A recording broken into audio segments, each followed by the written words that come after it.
जय जय राधे, जय जय जय राधे। श्रोता मैं संपूर्ण श्रोता को, इस वीडियो देखने वाले को अचला सप्तमी के बारे में जानकारी दे रहा हूँ। ये अचला सप्तमी का क्या नाम है, ये अचला सप्तमी में क्या करना चाहिए, क्या विधि विधान है, इसके बारे में एवं इसका मंत्र क्या है, ये मैं आप लोगों को श्रवण कराऊंगा। अचला सप्तमी में 4 पत्ता से स्नान होता है, 7 पत्ता नहीं।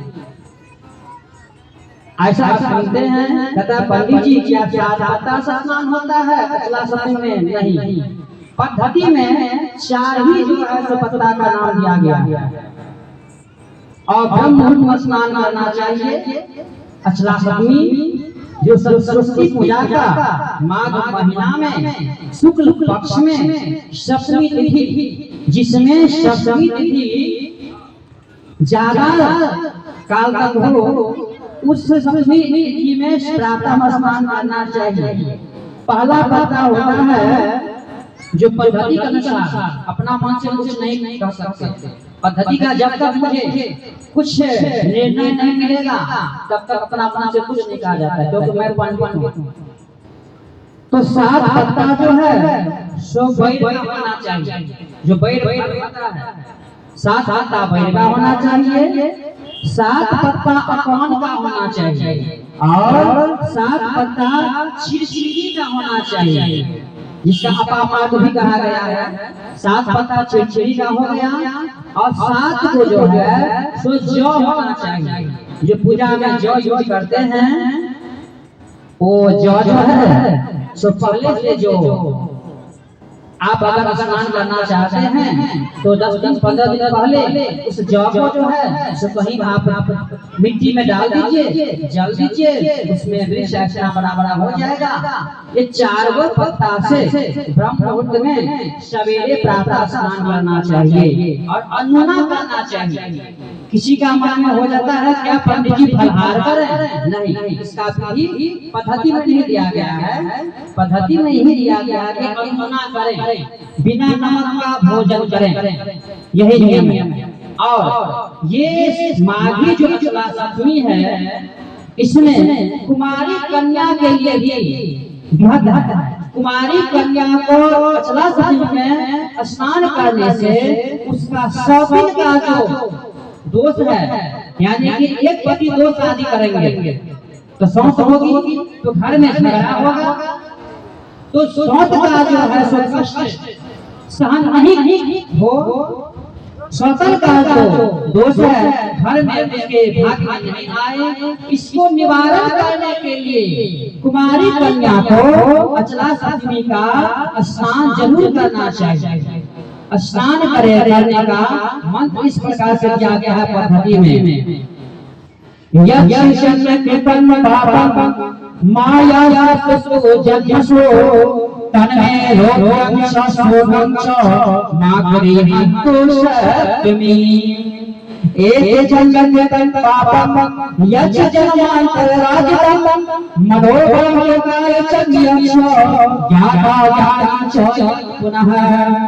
विधं पापं स्नान में सत्य के देखे सर्वव्याधि समायुक्तं हरमाकरेश सप्तमी।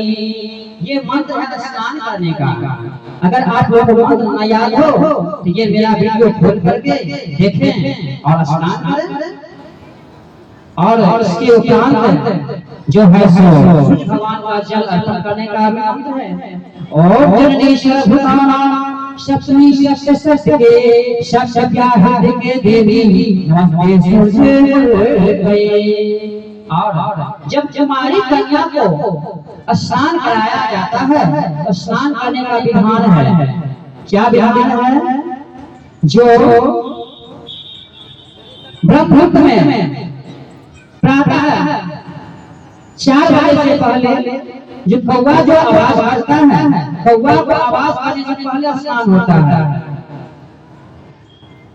कुमारी कन्या के वो जो है सो जल स्थल पर, चाहे तालाब हो या इंडा हो या घर में कल हो, नल हो, या जहाँ भी स्नान का स्थल हो, वहां ले जा करके और साथ जो अहवादी नारी हैं वो जो है सो नवकन्या होता है। जो छठी में जो आप नवकन्या लेते हैं बांस का या बांस का डलिया, उसमें जो है सब सिंदूर पिठार लगावे, सिंदूर पिठार लगा करके और उस डलिया में मूल का चक्का होना चाहिए। मूली जो होता है खाने वाला, उस मूली का चक्का होना चाहिए और आद का हत्था होना चाहिए। अदरक जो होता है, अदरक का हत्था होना चाहिए। उसमें वो डलिया में रख करके और उसमें जल एक आदमी डालते रहे, उस कुमारी कन्या को बैठा करके स्नान करावे, उसमें मंत्र पढ़े। मंत्र क्या है? जब आद का हत्था मूड का चक्का कहियो न लगे मेरे दिया का सौतिन का धक्का। इसका मंत्र है। कुमारी कन्या को जब स्नान कराए, उस बांस का डलिया या कन्या से जो मूली का चक्का होना चाहिए, कटा हुआ पीस, और आद का जो है जो धक्का होना चाहिए, जिसमें अति अदरक 2 गो 4 गो 5 गो हो, ऐसा। और पढ़ना चाहिए स्नान के वक्त में। फिर मैं कहता हूँ, आद का हत्था मूड का चक्का कभी न लगे मेरे बेटी को सौसर का धक्का। ये पद्धति के अनुसार उससे स्नान कराया, ऐसा दिया गया है। जो अचला सप्तमी में कुमारी कन्या को स्नान कराने से ये दोष है, सौतिन का दोष नहीं लगता है। जय जय कृष्णा, जय जय कृष्णा, जय जय कृष्णा, हर हर महादेव।